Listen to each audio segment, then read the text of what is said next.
Ciao guys, this is our next subject, which is how many people can possibly fit into the vicinity of our flat in Dublin. Just quick notice, there's 12 days to arrive, and yeah, I'll put up a little question sheet of 4 or 5 questions that you can answer. Just copy paste it and put it in the comments. You'll see that along with this as you're watching it now. And yeah, the music of today is courtesy of my roommate Sina, who apparently has a thing for house music, and I miss that. Yeah, and for lunch there's pizza. My roommates Fabio and Otto already took something for lunch with them to school. They're studying German right now.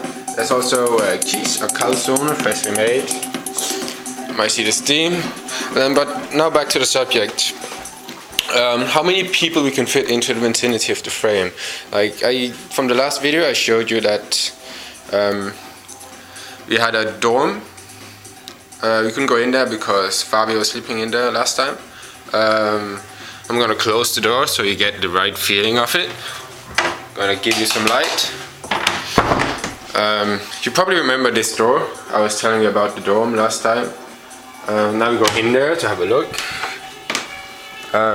As you see, there's 1, 2, 3, 4, 5, 6, 7 and 8 sleeping spaces.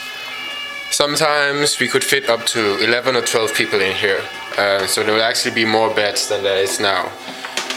But I'm flexible.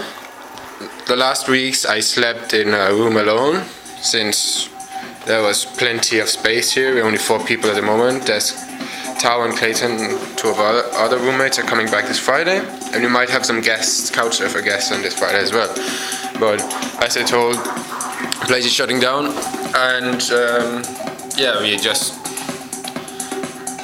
some of us are reluctant to take in guests and more roommates. So. But anyway, that shouldn't be a disclaimer for our next house. As I just said, I'm flexible. I would love my own little private room as I would love to sleep in a dorm with 10 of you. Even if you snores. We have people that snore, we have people that farts in dreams, you have people that barks in dreams when they dream, and yeah, if you have a new little freaky gadget thing you do when you sleep, I'm more than happy to learn what it is. Yeah, but fill in the little question below, the question scenario below, and copy it into the comments, and everybody can see how you are or how you feel about sleeping with other people, or just having your own little comfort zone in a room for yourself. Ciao!